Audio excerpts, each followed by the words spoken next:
Hey everyone, good morning, welcome to my channel. আমি মুন। আর আশা করব তোমরা সবাই ভালো আছো, সুস্থ আছো এবং কালকে হ্যাপি নিউ ইয়ার খুব খুব এনজয় করেছো। আমার তো বাড়িতেই কেটেছে, তোমরা তো জানোই। আর একটু জাস্ট বাইরে থেকে খাওয়া দাওয়া এনে খেয়েছি, বিরিয়ানি এনে খেয়েছি, তোমরা সেটা ভ্লগে দেখেওছো। তো আজকে second day of the year, এখন বাজে 9:15। সকাল থেকে আর ক্যামেরাটা অন করিনি, খুব ঠান্ডা পড়েছে জানো তো। হঠাৎ করে, মানে এরকম তো ছিল না, বেশ গরম গরমই ছিল, এখন দেখছি হঠাৎ কাল থেকে বেশ ঠান্ডা পড়েছে। তো ব্রেকফাস্ট নিয়ে বসেছি। আজকে ব্রেকফাস্টও একটু আজগুবি। একটা পাউরুটি টোস্ট করা, একটা অমলেট, আর এখানে সুজি ভাজা। অনেক দিন ধরে খেতে ইচ্ছে হচ্ছে সুজি ভাজা, তাই আজকে করলাম।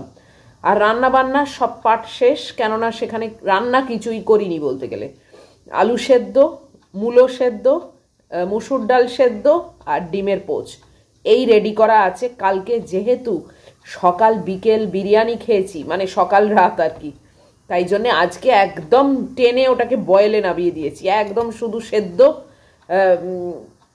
সাদা মাটা সেদ্ধ এই খাবো। তো যাই হোক, এখন ব্রেকফাস্ট নিয়ে বসেছি। ভেবেছিলাম কলাটা ভালো আছে, তাই জন্যই একটা ব্রেড নিয়েছিলাম, তারপর দেখলাম কলাটা পচে গেছে, ফেলে দিয়েছি। তো এখন একটা ব্রেড এইটাই খাই। আর আজকে একটা গল্প শোনাবো, ওই সুস্মিতা দের পাঠানো। দেখিনি আর একটা গল্প, কীরকম, ছোট না বড় না কি আমি কিছু দেখিনি। ও দুটো পাঠিয়েছিল, একটা তোমাদের সঙ্গে শেয়ার করেছি আগের ভিডিওতে, আর আজকে একটা শেয়ার করব এই আর কি। আর ঠান্ডা বেশ ভালোই পড়েছে। এখন মনে হয় চুপচাপ মুড়ি ঝুড়ি দিয়ে রোদ্দুরে বসে রোদ পোয়াই, কিন্তু সেই তো আর উপায় নেই। এখানে তো আর সেরম রোদও আসে না, কিছুই না। সামনের বাড়িগুলো দেখে না মনে হয় যে ইস, মানে সামনের বাড়িগুলোতে কি রোদ আসে, আর আমার এখানটায় কিছুই আসে না। আসে না বলবো না, সেই সকালবেলা আসে, ওই এমনভাবে পড়ে না যে কাপড় জামার ওপরে বারান্দায় পড়ে, ব্যাস। এখন কিন্তু আর নেই, এখন সে রোদ সরে গেছে। যাই হোক, এটা তো আর নতুন কথা নয়, আর এ বছরটা নতুন ঠান্ডাও নয়। বেশ, মানে 15-16 বছর হয়ে গেল এই এখানে কাটিয়ে দিলাম। যাই হোক, আর বলবার মতো ওই গুড্ডির সঙ্গে আজকে সকাল থেকে একটু চ্যাটিং চুটিং চলছে, কেননা ওর তো 1 জানুয়ারিতে ছুটি, আর ওর এখন 1 জানুয়ারি রাত্রির। তো তাই জন্যেই আজকে একটু সুযোগ আছে ভালোভাবে একটু চ্যাটিং করার। অন্য অন্য দিনও টুকটাক হয়, বাট অফিস থাকে, তো অফিসে গিয়ে তো আর চ্যাটিং করবে না। অফিস থেকে ফিরে তারপর চ্যাটিং করে, তারপর বেরোনোর সময় বলে আমি এবার বেরোচ্ছি, মানে বাড়ির উদ্দেশ্যে আর কি। তো তখন অফিস থেকে ফিরে টায়ার্ডও থাকে, ওই একটু অল্প চ্যাটিং চুটিং হয়। আর আজকে একদম বেশ ভালোই চ্যাটিং চুটিং হচ্ছে। আমাকে বলছে তুমি ক্রিসমাসের জন্যে কিছু জামা কাপড় কেনো অ্যামাজন থেকে, আমি গিফট করব। মেয়ে আমার বড় হয়ে গেল বলো। এগুলো শুনলেও সত্যি মানে খুবই আনন্দ হয়। আর কিরম একটা মিশ্র প্রতিক্রিয়া হয় যে এরকম তো আমাকে কেউ বলেনি কখনো, মা বাবা ছাড়া এরকম আমি কখনো শুনিনি। তো যাই হোক, তো সেটা আর আমি কিছু নিচ্ছি না, ও ম্যাগুকে দেবে। তো ম্যাগুরটা আমি বলেছি আচ্ছা ঠিক আছে, যখন এত ইচ্ছে ম্যাগুকে দিক। তো ওই কয়েকটা লিঙ্ক পাঠিয়ে দিয়েছি ওকে ম্যাগুর জন্যে, অ্যামাজন থেকে সোয়েটার, সোয়েটার টাইপের আর কি। তো ও সেগুলো রাত্রিরে বসে দেখবে, এখন টিভি দেখছে। বললো ভালো করে দেখে টেকে তারপরে ও কোনটা ওকে দেয় চয়েস করে। আমি মোটামুটি 4-5টা লিঙ্ক পাঠিয়ে দিয়েছি। তো তারপরে এবার ওর চয়েস, ও ওর সিস্টারকে দেবে, ওর বোনকে দেবে, সেটা ওর ব্যাপার, তাই না? তো এই হলো ব্যাপার। ওখানে আসলে ক্রিসমাসের গিফট এক্সচেঞ্জ করার একটা রেওয়াজ তো আছেই, যদিও এরা কেউ খ্রিস্টান নয়, কিন্তু তাও আর কি ওই হয় না, মানে যে দেশে থাকো সেই দেশের আদব কায়দা একটু আধটু তো হয়ই, চলেই। ওর ভাইও ওকে গিফট দিয়েছে একটা ইলেকট্রনিক ব্রাশ, সেটা আঁচড়ানোও যায়, আবার ব্লো ড্রায়ারও আছে। তারপরে কন্ডিশনার, শ্যাম্পু, আবার একটা ড্রাই শ্যাম্পু, এইসব দিয়েছে। আবার ও ওকে দিয়েছে একটা ওই চার্জার টাইপের কি, যাতে অনেক কিছু একসঙ্গে চার্জ দেওয়া যায়, ওর ফোন টোন সব কিছু। তো এইসব আর কি চলছে, তাই জন্যে ওর ইচ্ছে হয়েছে যে আমাকেও কিছু দেবে।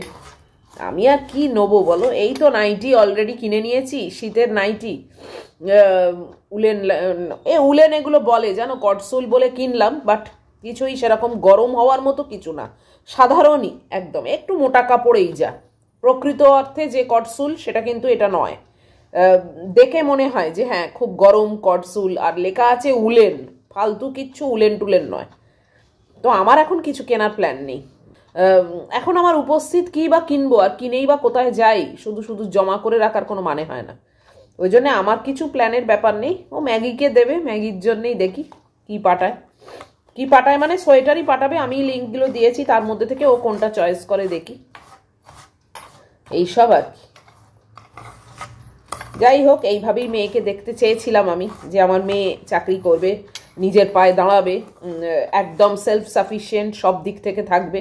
এখনও তো সেরকম কিছুই হয়নি, জাস্ট শুরুয়াত হয়েছে। আশা করব, আশা রাখবো যে অনেক উন্নতি করবে এবং ফুললি ইন্ডিপেন্ডেন্ট যাকে বলে, মানে এভরিথিং ওর নিজের যেন করার ক্ষমতা আসে, ক্ষমতা থাকে, সেই পর্যায়ে যেন ও পৌঁছয়, এইটাই আমার মানে দেখার ইচ্ছে আর কি। তো যাই হোক, চলো খাওয়া দাওয়া করি, তারপরে গল্পটা শেয়ার করব। আজকে জানলা টানলাও খুলিনি জানো, বেশ ঠান্ডা, ম্যাগুটা বসে আছে তো, যদিও ওর জামা পরা, বাট ওই জামাতেই বা কি হয় না, ঠান্ডাটা বেশ ঠান্ডা। আমারই তো এটা পরে মানে সেরকম কিছুই লাগছে না, নর্মাল আর কি। তোমরা সব কালকে কে কি করলে, কিভাবে এনজয় করলে লিখে জানিও আমাকে, আমারও জানতে ইচ্ছে করে।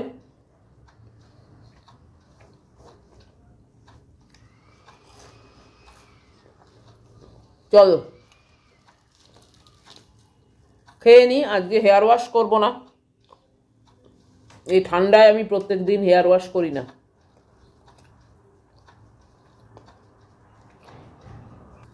এখন খাই, আবার পরে আসছি। 10:40 মতো বাজে, চান টান করে চলে এসেছি, হেয়ার ওয়াশ করিনি অবশ্য, ফ্রেশ হয়ে নিয়েছি। আর আজকে একদম ফুল হাতা পরতে হয়েছে, বেশ ঠান্ডা ঘরের ভেতর জানো, হাত টাতগুলো পুরো জমে যাচ্ছে, এত ঠান্ডা। ম্যাগুকে খেতে দিয়ে দিয়েছি, মানে ম্যাগুর খাবার রেখে দিয়েছি, ও তো খাবে না জানোই তোমরা, আমি না বসলে খাবে না। আর এখন বসেছি তোমাদের সঙ্গে ওই সুস্মিতা দের পাঠানো আর একটা গল্প, সেটা শেয়ার করব বলে। ব্যাকগ্রাউন্ডে কিন্তু ওপরে আবার ভাঙাচোরার কাজ হচ্ছে, বুঝেছো তো, সে একটা আওয়াজ থাকছেই, কিছু করার নেই, মানে ওইটার জন্য যদি ওয়েট করি তাহলে আমার এখন মানে কতদিন যে ভিডিও করতে পারবো না তার নেই ঠিক, তাই ইগনোর করে নিজের কাজ করে যেতে হবে।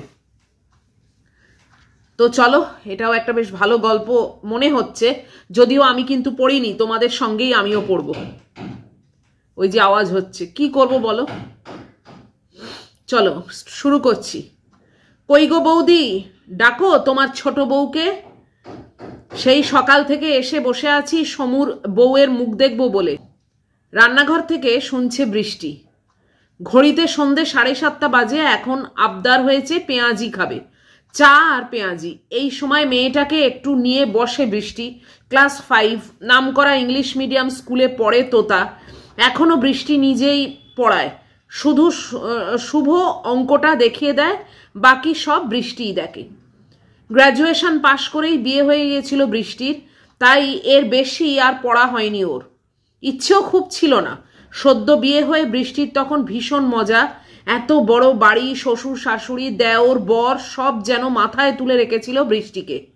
শুধু এই মেজ পিসি স্কুল টিচার, এই পিসিকে ভীষণ ভয় পায় বৃষ্টি। এত খোঁটা দিয়ে কথা এ জীবনে কেউ ওকে শোনায়নি, ভাবলেই আতঙ্ক লাগে। পেঁয়াজগুলো কুচি কুচি করে কেটেছে আজ বৃষ্টি, বড় বড় টুকরো করে দেখেছে, বড্ড মুখে পড়ে। কুচি কুচি করে কাটলে সেটা বেসনের সাথে মিশে যায়, মুখে পড়লে আবার কত কথা, কি বিচ্ছিরি, কিচ্ছু পারে না। মনে আছে বৃষ্টির বিয়ের প্রথম প্রথম বলেছিল, কি পাকা মেয়ে গো তুমি, পড়াশুনোর বয়সে বিয়ে করে নিলে। কি করে বলবে বৃষ্টি যে ওর পড়াশুনো করতে ভালো লাগতো না? পড়াশুনোয় বেশ ভালো ছিল, ভালো নাম্বার পেয়ে নতুন ক্লাসে উঠতো, কিন্তু তাও যেন ভালো লাগতো না ওই নিয়ম করে পড়তে বসতে। চাকরি করার স্বপ্ন দেখতে তার থেকে বরং অনেক ভালো এই জীবনটা, রান্নাঘরটা ওর খুব ভালো লাগে। সমু এই সমু, নিতাকে নিয়ে নিচে আয়, পিসিমণি কখন থেকে অপেক্ষা করে আছে নতুন বউ দেখবে বলে। নুনটা আরেকটু দিয়ে ভালো করে মেখে নিল মণ্ডটা। এবার কড়াইয়ের পেট অবধি তেল দিয়ে ছোট্ট ছোট্ট বল বানালো হাতের তালুতে। আরে বৌদি, তোমার বড় বউকে কি দেখে আনলে বলো তো? শুধু রূপ, গুণ কিছু নেই বোধহয়। সদ্য ইমেলের চল হয়েছে তখন, ইন্টারনেটের চিঠি তখন মার্কেটে দাপিয়ে বেড়াচ্ছে, কিন্তু ঘরে থাকা বৃষ্টির কাছে সেই মেল ধরা দিতে পারেনি, কারণ ওর বিচরণ ছিল শুধু ঘর আর রান্নাঘর। খুড়তুতো ভাইকে সুইজারল্যান্ডে যোগাযোগ করবে শুনে এই মেজপিসি বলেছিল মেল করে দাও। সেটা শুনে চুপ থাকলেই পারত বৃষ্টি, কিন্তু সরল মনে জিজ্ঞাসা করেই ফেলেছিল, মেল কি জিনিস গো? আর উত্তরের অপমানটা একবার ঝালিয়ে নিতে নিতে তেলে পেঁয়াজির মণ্ডগুলো ছাড়তে গিয়ে তেল ছিটকে হাতে আসলো বৃষ্টির। জ্বলে যাচ্ছে, কিন্তু বৃষ্টি অনুভব করলো এই জ্বলন মনের জ্বলনের তাগিদে আরও দ্বিগুণ হয়ে গেছে। খুব ইচ্ছে করছিল সেদিন বৃষ্টি জিজ্ঞেস করে, বলুন তো পিসি, তরকারিতে নুন বেশি হলে কিভাবে কমাবেন বা ঝাল, কিন্তু করতে পারেনি। এসে থেকেই বৃষ্টি দেখেছে এই মেজ পিসি পরিবারের একজন বড় মাতা, শ্বশুরের থেকে কিছু বছরের ছোট, কিন্তু তাও যেন শিক্ষিকা বোনকে কিছুতেই সামলাতে পারেন না, কথার পেছনে কথা জুড়তে পারেন না।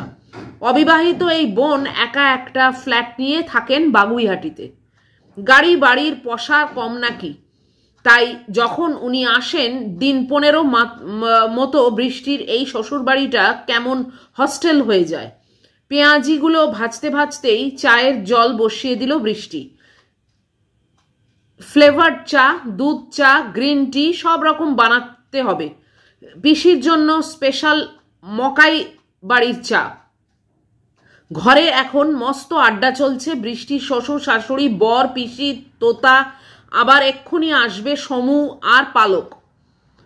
অবাঙালি এই পালক একটু উড়নচণ্ডী গোছের হলেও বেশ মিষ্টি মেয়ে। বৃষ্টির রান্নায় সব রকম প্রশংসা করে। বৃষ্টির বৌদি অবশ্য বলে এটা ওর চালাকি, রান্না না করার ছল। সে হোক গিয়ে খারাপ না মেয়েটা, বারমুখো বলেই হয়তো সংসার এই রান্নাঘর এখনো বৃষ্টির আছে। রান্নাঘর ছাড়া বৃষ্টির একটা দিন ভাবতেই পারে না। এই দেখো ঠাকুরজি, সমুর বউ, প্রণাম করো পালক, এটা তোমার পিসি শাশুড়ি। তোমাদের বিয়ের সময় উনি রূপ দাদা মানে ছোট পিসির ছেলে ওখানে মানে শিকাগো গিয়েছিলেন। তোমাদের বিয়েটা হঠাৎ ঠিক হয়ে গিয়েছিল বলে উনি আসতে পারেননি। রান্নাঘরের লাগোয়া বসার ঘর এই বাড়িতে, সেখানেই আড্ডার সময়গুলো ভিড় হয়। অন্য সময় যাই হোক, পিসি এলে সন্ধ্যাবেলাটা এখানেই কাটাতে হয় সবাইকে। আর বৃষ্টি এইভাবে একটার পর একটা নিত্য নতুন খাবার বানিয়ে খাওয়ায়। না, একটুও রাগ হয় না বৃষ্টির। রান্না এইটুকুই তো শখ ওর। মন খারাপেও রান্না করে, আনন্দেও রান্না করে, ডিপ্রেশনেও রান্না করে, উত্তেজনাতেও রান্না করে। বৃষ্টির বন্ধুরা বলে ও নাকি টেকেন ফর গ্রান্টেড হয়ে গেছে এই পরিবারে। সবাই জানে বৃষ্টি মানে রান্নাঘর। ওর কোনো শখ আহ্লাদ নেই। বন্ধুদের উস্কানিতে 2 দিন রান্নাঘরে ঢোকেনি বৃষ্টি। কই কোনো অভাব তো হয়নি। সময় সময় খাবার যোগান দিয়েছেন ওর শাশুড়ি। কিন্তু অসুস্থ হয়ে পড়েছিল বৃষ্টি। বারবার মনে হচ্ছিল ওর জীবন থেকে রান্নাঘরটা চলে গেছে, আর সেটা ভেবেই পাগল পাগল লাগছিল ওর। ফ্রিজ থেকে মেয়োনিজ বের করে এনে তাতে টক দই আর রসুনের পেস্ট দিয়ে একটু ফ্রেশ ক্রিম সব মিলিয়ে একটা হোয়াইট সস বানালো আর নিল টমেটো আর চিলি সস মিশিয়ে। আজকাল যে কত কি বানায় বৃষ্টি, বাড়ির লোকজন যখন চেটেপুটে খায়, এইটুকুই শান্তি বৃষ্টির। শুনলাম তুমি মস্ত ফ্যাশন ডিজাইনার, টিভিতে ম্যাগাজিনে তোমার ফ্যাশন ছড়াছড়ি। পেঁয়াজির প্লেট আর সাথে 2 রকম ভিন্ন স্বাদের সস নিয়ে ঢুকতে গিয়ে শুনল বৃষ্টি। সামনেই পালক দাঁড়ানো, সেই ছোট্ট প্যান্ট আর কালো গেঞ্জি সুন্দরভাবে বহন করতে পারে বলে খারাপ লাগে না, কিন্তু বড়দের সামনে এই পোশাকটা বেশ বেমানান। বাবা মা শুভ সবার সামনে পড়ে ঠিক আছে, মানিয়ে নিয়েছে সবাই, তাই বলে আজও এটা বাড়াবাড়ি। প্লেটে প্লেটে পাকোড়া সাজিয়ে হাতে হাতে তুলে দিচ্ছে বৃষ্টি। পালক বলেই যাচ্ছে, আমার বানানো ড্রেস বম্বে লুধিয়ানাতেও যায়, 18 জন মেয়ে কাজ করে আমার আন্ডারে। ওর কথা শুনতে শুনতেই পিসি প্লেট থেকে একটা পেঁয়াজি দাঁতে কাটলেন। অবাক হয়ে দেখছেন পালককে। হয়তো মেয়েটাকে খুব পছন্দ হয়েছে, হয়তো এরকমই পছন্দ করেন মেজ পিসি। বিয়ের প্রথম প্রথম মাথায় ঘোমটা দেওয়া নিয়ে কম শুনিয়েছেন, গেঁও বলেছিলেন ওকে। পালক শিক্ষিত, শহরে, ফটাফট ইংলিশ বলে, পছন্দ তো হবেই। ভেবেই এক মুখ তেতো নিয়ে রান্নাঘরে ফিরতে যাচ্ছিল বৃষ্টি। চাগুলো হয়ে গেছে। এইগুলো কেমন ধারার পেঁয়াজি? পেঁয়াজি তো খেয়েছি, বড় বড় টুকরো করে পেঁয়াজ কেটে বেসনে ভাজে। সহ্য হলো না বৃষ্টির, ঘুরে বলল, এটা নতুন ডিজাইনের পেঁয়াজি। বড় বড় পেঁয়াজগুলো বড্ড মুখে পড়ে, তাই কুচি করে কেটে হালকা ভাপিয়ে। নতুন ডিজাইনের পেঁয়াজি। ডিজাইন কি শুধু পোশাকে হয়, রান্নাতেও হয়। এটাও একটা শিল্প। একটা নাগাড়ে বলল বৃষ্টি। হাঁপিয়ে গেলেও শান্তি লাগছে। পালককে দেখে শিখেছে বৃষ্টি নিজের ঢাক কিভাবে পেটাতে হয়, আর এমনভাবে পেটাতে হয় যাতে লোকজনও পেটাতে শুরু করে ওই ঢাক। তা এত বড় যখন শিল্পী, ঘরে বসে বসে ভ্যারেন্ডা ভাজো কেন?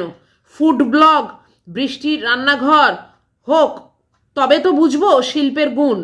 রসিয়ে রসিয়ে পেঁয়াজি খেতে খেতে বললেন পিসিমা, এ বাড়ির মেজো মেয়ে, ভারী রাশভারী। শুভ, বউয়ের ওই গুণটাকে কাজে লাগা। মেয়েদের হেলায় দিন নষ্ট আমার একদম পছন্দ হয় না।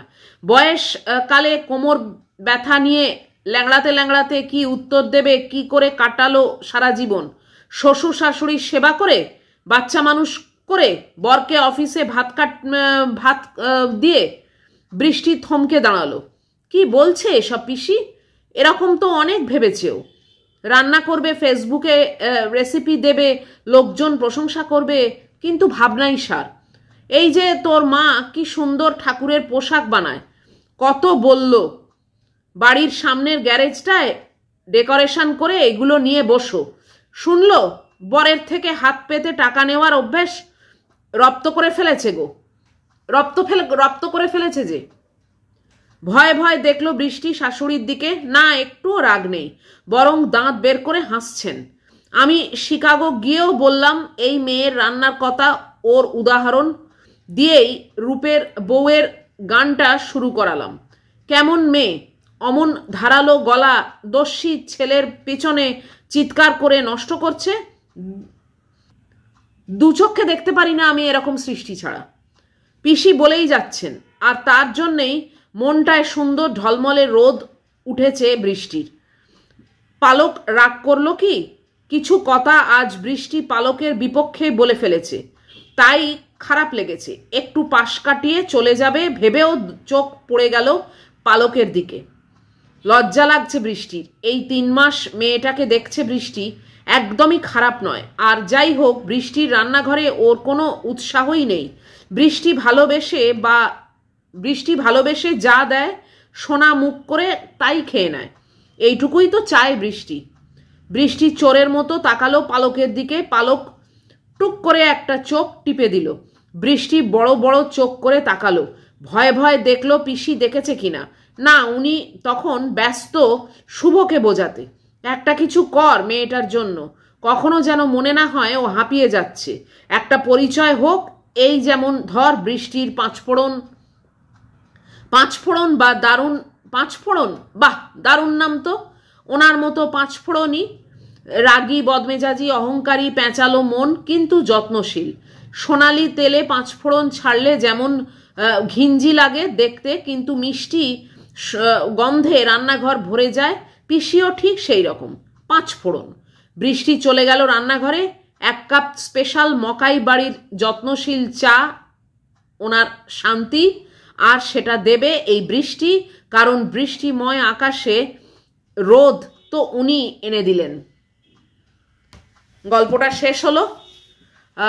খুব একটা যে বিশাল ইন্টারেস্টিং এই গল্পটা কালকের গল্পের মতো সেটা কিন্তু নয়, কিন্তু ঠিক আছে, একটা ঘরোয়া সংসারের গল্প, এটাই যা মানে ফুটে উঠলো। আর এই রকম পিসিমা জাতীয় মানুষ তো এক একটা করে থাকেই অনেক সময়তেই অনেক সংসারে, তাই না? যারা মানে অপকারও করে আবার উপকারেও লাগে। যেরকম বৃষ্টির আজকে দেখো এই খোঁচা মেরে কথা বলে ওকে কিছুটা তো মোটিভেট করলেন যে একটা চ্যানেল খুলতে, যেটার নাম হওয়া উচিত বৃষ্টির পাঁচফোড়ন বা কিছু। তো ও উৎসাহিত বোধ করলো, এবারে নিশ্চয়ই পা ফেলার কথা চিন্তা করবে একটা নতুন চ্যানেল যাতে খুলতে পারে, ওর পরিচিতিটাও যাতে সবার মধ্যে ছড়িয়ে পড়ে। তো এইসব মানুষগুলো যেরকম উৎপটাং কথা বলে বা ঠেস দিয়ে কথা বলে, তেমনি আবার যদি এইরকম কারুর উপকারও করে সংসারের মধ্যে, তাহলে কিন্তু এদেরকে সহ্য করা যায়। বাট কিছু কিছু জন আছে শুধু এক পক্ষে ঠেস দিয়ে কথাই বলে যায়, কিন্তু উপকারে কিছুই লাগে না, সেইগুলো আবার বড্ড অসহ্য, তাই না? তোমাদের কি মতামত? তোমাদেরও ফ্যামিলিতে এইরকম কেউ আছেন নাকি? তো এটাই ছিল আজকের গল্প, সুস্মিতা দের পাঠানো। ঠিক আছে, টকঝাল মিষ্টি এরকম একটা গল্প হলো। সব সময় যে সব গল্প একেবারে খুব মনে মানে লেগে থাকার মতো হবে তাও নয়, এটা একটা ঠিক আছে, মোটামুটির ওপরে, খারাপ লাগলো না। তোমাদের কেমন লাগলো অবশ্যই কমেন্ট বক্সের মাধ্যমে জানিও। আর কি, ঠান্ডায় কাবু। আর আমার এই ঘরের ভেতরটা যেন মনে হয় একটু বেশি ঠান্ডা, তাই জন্য একটু জড়সড় হয়ে ভাবছি এবার একটু সোফাতে বসবো। তো চলো আজকে এই ভিডিওটা এখানেই শেষ করে দিচ্ছি। আবার একটা ভিডিও নিয়ে তো নিশ্চয়ই আসবো, 2-3টে করে ভিডিও যেরকম তোমাদের কথা দিয়েছি সেইভাবেই আপলোড করে যাচ্ছি। তোমাদের কেমন লাগছে জানি না, সেই মানে দিক থেকে চিন্তা করলে সাবস্ক্রাইবার কিন্তু সেরকম বাড়ছে না, নতুন কেউ আসছে না, এবং ভিউও মোটামুটি সেরকম যা মানে আশা করেছিলাম সেরকম হচ্ছে না। দেখা যাক, অলওয়েজ বলি না এই ফিল্ডটা এমনই যেটা তোমার সব সময় অনেক অনেক পেশেন্সের পরীক্ষা দিয়ে যেতে হয়। তো সেই পরীক্ষা আমি এখনো অবধি দিয়ে যাচ্ছি। দেখা যাক কবে একটু ভালো জায়গায় পৌঁছতে পারি এই মানে ভিউ আর সাবস্ক্রাইবারের দিক থেকে। তো তোমরা যদি একটু সাপোর্ট করো, একটু পাশে থাকো, তাহলে নিশ্চয়ই কাজটা অনেকটা ইজি হবে। আমি তো আমার দিক থেকে যথাসাধ্য চেষ্টা করছি আমার সীমিত ক্ষমতার থেকে। তোমরা যদি একটু এগিয়ে আসো, ভিডিওটা দেখে যদি সাবস্ক্রাইবটা অন্তত করো, তাহলেও একটু এগোই আর কি। তো যাই হোক, যদি এই পর্যন্ত তোমাদের ভালো লেগে থাকে তাহলে প্লিজ একটা লাইক, শেয়ার, কমেন্ট আর সাবস্ক্রাইব করো। নিশ্চয়ই আবার তো দেখা হচ্ছে আর একটা ভিডিওয়। টিল দেন তোমরা খুব ভালো থাকবে, সাবধানে থাকবে। Love you all.